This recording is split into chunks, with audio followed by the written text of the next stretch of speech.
Bonjour, bienvenue sur notre nouveau projet qui parle d'alerte de détection d'alcool. Ici, Mugisha Sebira et Claude, accompagnés avec leur ministère et Mugwaneza Désiré. Alerte de détection d'alcool avec le projet de blocage du moteur.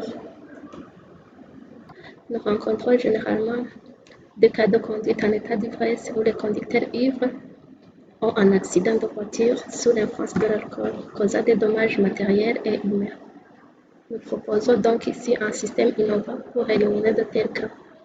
Notre système proposé surveillera en permanence la laine du conducteur à le placer sur le volant ou un endroit où il pourrait surveiller en permanence la laine du conducteur. Ainsi, si un conducteur est ivre et essaie de conduire, le système détecte la présence d'alcool dans son haleine et bloque le moteur afin que le véhicule ne démarre pas. Dans un autre cas, si le conducteur n'est pas ivre lorsqu'il démarre la voiture et que le moteur démarre mais qu'il boit en conduisant, le capteur détecte toujours l'alcool dans son haleine et arrête le moteur afin que la voiture n'accélère plus et que le conducteur puisse se diriger vers le bord de la route. Dans ce système, nous utilisons un microcontrôleur de famille AVR interfacé avec un capteur d'alcool ainsi qu'un écran LCD et un moteur à courant continu pour démontrer le concept. Ainsi, le capteur d'alcool est utilisé pour surveiller la laine des utilisateurs et envoie constamment des signaux au microcontrôleur. Le microcontrôleur, lorsqu'il détecte un signal d'alcool élevé provenant d'un capteur d'alcool, affiche une note de détection d'alcool sur un écran LCD et arrête également le moteur à courant continu pour indiquer le blocage du moteur. Le système a besoin d'un bouton poussoir pour démarrer le moteur. Si l'alcool est détecté au moment du démarrage du moteur, le moteur ne démarre pas du tout. Si l'alcool est détecté après le démarrage du moteur, le système verrouille le moteur à ce moment-là. alors, comme on n'a pas de composants physiques, nous allons utiliser un logiciel appelé Proteus. C'est un logiciel qui va nous aider à faire la simulation. Voilà le logiciel. Et comme OBS est un peu lourd et gourmand, il est un peu difficile d'ouvrir le logiciel quand il est en mode fonctionnement. C'est pour ça qu'on a d'abord ouvert Proteus avant de faire la vidéo. Voilà à quoi ça ressemble le logiciel Proteus et nous allons alors choisir chaque composant. Premièrement, un composant qu'on va utiliser le plus nécessaire, on va utiliser la carte de la famille AVR qui utilise Arduino Uno R3. Ensuite, vous allez utiliser un capteur de gaz appelé MKBAR3.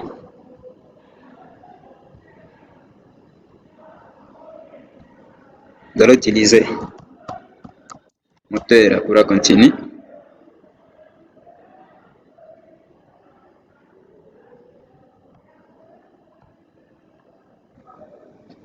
Alors, on va utiliser à part le capteur de gaz, vous allez utiliser un moteur à courant continu.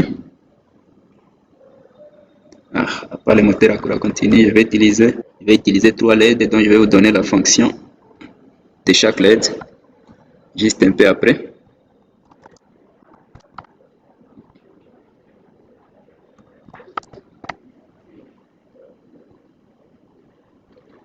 Après avoir utilisé les 3 LED, je vais utiliser une résistance de 220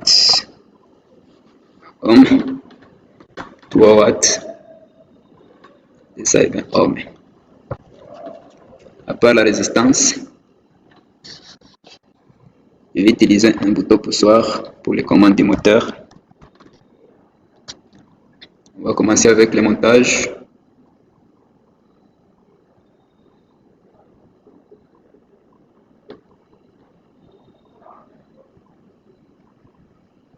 Voilà comment se fait le montage du capteur de gaz avec un potentiomètre. Voilà, on déplace un peu. Ensuite, sur chaque LED, on va mettre une résistance. Je vais d'abord approcher les résistances pour que le câblage soit vraiment avec soin. Ensuite, qu'est-ce qu'on va mettre ici? Je vais mettre l'écran LCD 16 x 2. 16 x 2, ça veut dire juste un écran LCD qui utilise deux lignes avec 16 caractères. C'est l'écran LCD le plus utilisé dans plusieurs projets. Et c'est ce qu'on va utiliser aussi.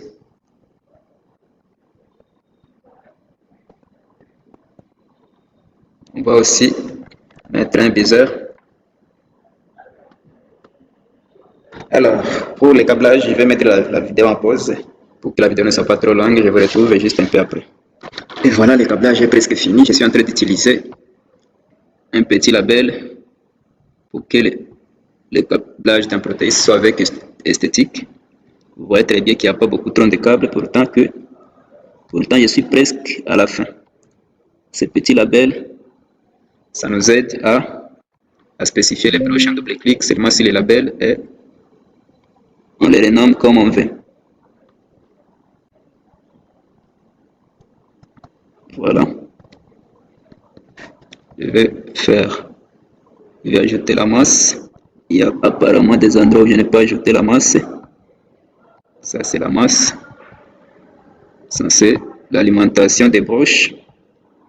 On va continuer, bien sûr. Et puis, on va alimenter aussi l'écran LCD. On alimente. Je mets la masse sur VSS de l'écran LCD. Et puis, RS aussi sera connecté à la masse. RW qui sera connecté à la masse. Ensuite, je vais nommer chaque broche. Ça, c'est D7. Je vais le nommer en majuscule. D7. Là, nous avons D6. Là, nous avons D5. Là, nous avons D4. Là, nous avons E. Et ici, nous avons RS de l'écran LCD. Ici, nous avons LED green. Laisse-moi voir très bien. LED green. Et ici, nous avons red LED. Et là, nous avons yellow LED. Ensuite, on a un buzzer. Le buzzer va nous servir juste à donner une alerte avant que le moteur s'arrête. Nous avons le moteur. Alors, si la broche D, nous allons connecter D7. Voilà, on a déjà D7 ici. Si la broche 3, nous allons connecter D6. Voilà, on a déjà D6. Et si la broche 4, nous allons connecter D5. Sur la broche 5, on va connecter D4. Si la broche 7, nous allons connecter notre moteur. On va spécifier aussi tout ça dans le code. Si la broche 8, nous allons mettre LED green. LED green. Voilà. Ici, broche 9. LED red. Red LED. Et ici, on connecte yellow LED. Si la broche 10, si la broche 11, nous allons connecter RS. Ensuite, si la broche 12, nous allons connecter P. Et si la broche 13, la broche 13, on connecte. Nous allons connecter quoi? Qu'est-ce qu'on n'a pas encore connecté? Les baisers. Voilà, le montage est fini. Alors, comment fonctionne tout ça? On a utilisé un label appelé. On a utilisé un label dans Terminal Mode appelé Default. Ça, c'est ce label ici, c'est ce qu'on a utilisé. Ce label, ça nous aide à ne pas faire beaucoup plus de câbles dans Proteus, en fait d'éviter beaucoup de câbles et de faire en sorte que le montage soit vraiment trop lisible. Vu que si on n'utilise pas ça, on va mettre beaucoup trop de câbles. Quand il y a beaucoup de câbles à connecter, ça fait vraiment bizarre. Et puis, on ne peut pas simuler ça. Il faut d'abord chercher la bibliothèque de MKBAR3. Chaque capteur, pour le simuler dans Proteus, il doit être connecté à son bibliothèque. Et pour ça, nous allons le chercher dans disque C, programme 86. On va dans Libsynth Electronics, Proteus 8, Data, Library, Et voilà, nous avons notre capteur de gaz, gaz 500. Et nous allons faire ouvrir. On clique sur OK. Voilà. Avec ça, on va mettre aussi la masse sur notre moteur, sinon le moteur ne peut pas fonctionner sans masse. La masse ici doit aller de ce côté. Voilà.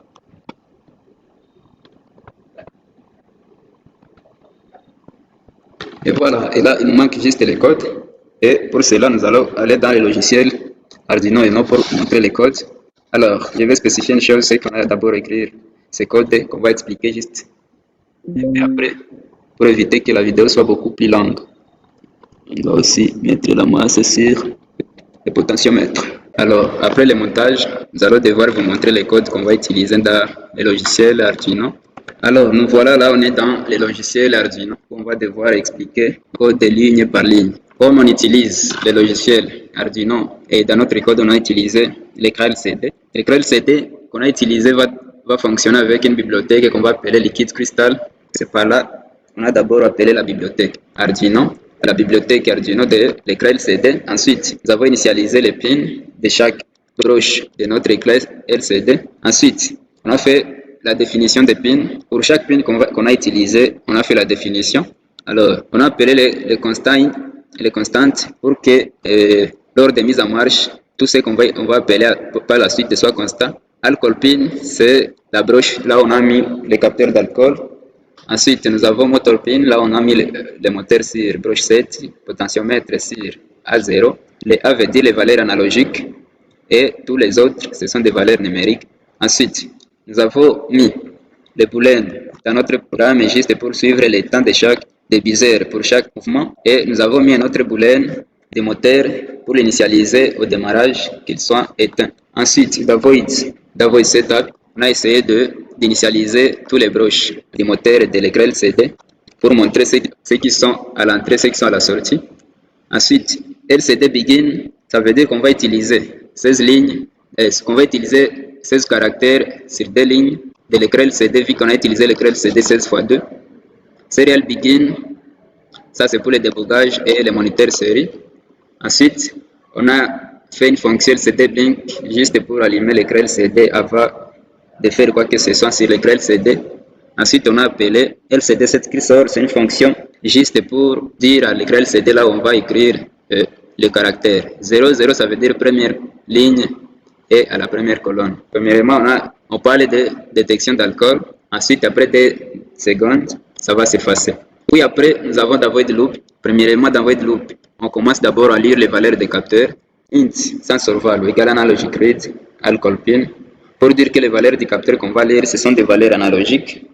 C'est pour ça qu'on a appelé la fonction analogic read. Ensuite, ces valeurs qu'on va lire sur le capteur vont être liées aussi pour le potentiomètre. C'est pour ça qu'on a appelé aussi les valeurs analogiques du potentiomètre. Ensuite, ces valeurs analogiques, on doit les transformer en valeurs numériques et ensuite les mapper. C'est par ici où on va ajuster les valeurs qu'on a liées avec le potentiomètre et on l'a fait varier de 50 à 50, mais normalement ça devait varier de 0 à 1023. Ensuite, ces valeurs, après avoir les ajustés, on va les limiter. On les limite. Les valeurs liées par le capteur aussi, on va les limiter de moins 50 à 50. Et par la suite, on va d'abord effacer tout ce qui était écrit sur l'écran LCD. C'est pour ça qu'on a appelé la fonction LCD clean. Ensuite, on écrit, après avoir effacé ce qui était là, LCD set qui sort sur première ligne, première colonne, on va écrire la valeur de l'alcool qu'on a détecté, qui sera en pourcentage. Et par la suite, on va mettre les fonctions. C'est ici le corps de notre programme et les conditions. On a utilisé la condition if pour dire que si l'alcool qu'on va détecter est inférieur ou égal à 10, on allume la LED bleue et on éteint tous les autres LED. Et ensuite, si le moteur était éteint en démarrage, on l'allume aussi. Le motor stat, c'est juste une fonction pour suivre le temps des moteurs pour chaque variable et pour chaque étape. Et ensuite, nous avons, une fois on va mettre le moteur à jour. Ensuite, une fois le moteur est allumé, on va écrire sur l'écran LCD moteur démarrer et les temps on les met en false. Sinon, On appelle encore l'état du moteur. Si le moteur est à l'état et en marche, on écrit sur la deuxième ligne de l'écran LCD, c'est ce qui veut dire 0,1. Et puis on va écrire le moteur va arrêter. Ça veut dire si l'alcool devient supérieur à 10. On va écrire d'abord le moteur va arrêter. Ensuite, ici ça écrit digital write. Si le moteur doit arrêter directement, on donne une alerte au chauffeur que le moteur va arrêter et le buzzer va sonner. Et il y aura une lettre, un voyage juste pour dire au chauffeur qu'il doit au moins se garer quelque part avant que le moteur arrête. Et tout ça, ça va se passer pendant un certain temps. C'est pour ça qu'on a mis un petit délai. Et ensuite, le moteur va arrêter. Et une fois le moteur est arrêté, on écrit alcool detect sur la deuxième ligne de l'écran LCD et on écrit moteur arrêté. Et pendant ce temps, une fois le moteur est arrêté, le buzzer va arrêter de sonner. Et il y aura une LED alors qui va s'allumer pour dire que le moteur est éteint. Ce qui veut dire la LED rouge va s'allumer juste quand le moteur sera éteint. Et on va mettre un petit délai pour stabiliser les lectures. Sinon, si on ne met pas ce petit délai à la fin, les lectures risquent d'être un peu gourmands et notre programme risque de ne pas fonctionner. On va essayer juste de débugger, on va voir si ça va marcher. On va vérifier par là. Et bon, voilà que tout marche comme prévu. Alt CTRL plus S, fait la compilation.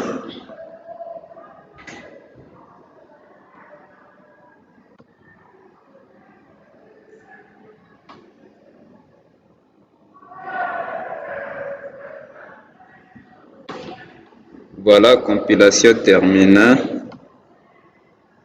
Je vais copier le fichier .exe. Le fichier .exe, c'est un fichier qu'on va mettre dans la carte Arduino pour que Proteus puisse reconnaître le code. Voilà, nous allons dans Proteus. On va mettre le fichier dans Proteus. Ensuite, je vais vérifier. Ça écrit détecteur d'alcool sur l'écran LCD. Alors, nous avons mis un autre élément ici juste pour détecter les valeurs de l'alcool. Vu que nous avons utilisé un écran LCD 16x2, on ne pourrait pas afficher tout ce qu'on voulait. Alors, on a ajouté un moniteur série ici pour voir les valeurs d'alcool. Le moniteur série n'affiche pas. Laisse-moi chercher ce qui ne va pas. Voilà, nous avons les valeurs du capteur qui est à 98 alors que les valeurs mappées est à 9. Et nous avons fait notre code dépendamment des valeurs mappées. Si l'alcool est inférieur à 10, le moteur démarre, sinon le moteur s'arrête. Ensuite, avant que le moteur s'arrête, ça doit d'abord donner une alerte au chauffeur pour qu'il trouve le temps de se garer quelque part. Et pendant un certain temps, quand le buzzer va arrêter de sonner, directement le moteur aussi va arrêter. Voilà le moteur qui est en train de fonctionner. Voilà, le moteur s'arrête et l'alcool, ça montre qu'il est à 11%. Essayons de faire au démarrage. Au démarrage, ça ne doit pas fonctionner. C'est ce qui est inclus dans notre code. Voilà, alcool 11%, rien ne se passe sur notre moteur. Ce qui veut dire que tout fonctionne très bien. On est en train de mapper avec un potentiomètre de valeur Hg avec 1 kilo. Voilà, il y a des LED. Quand le moteur est arrêté, la LED rouge s'allume. Quand le moteur fonctionne, il y a une LED green qui va s'allumer et l'autre qui va s'éteindre. Et quand le buzzer est en train de sonner pour donner l'alerte, il y a une autre LED ici, le dernier qui s'allume en même temps avec le buzzer et le moteur. C'est tout ce qui était prévu avec notre code, ce qui veut dire que tout fonctionne très bien. Voilà, merci, c'est la fin de notre vidéo. Tout a marché comme prévu. Nous étions, moi, Mugisha Sebira et Claude. Et puis, Naomi Nisker. Rwaneza Désiré.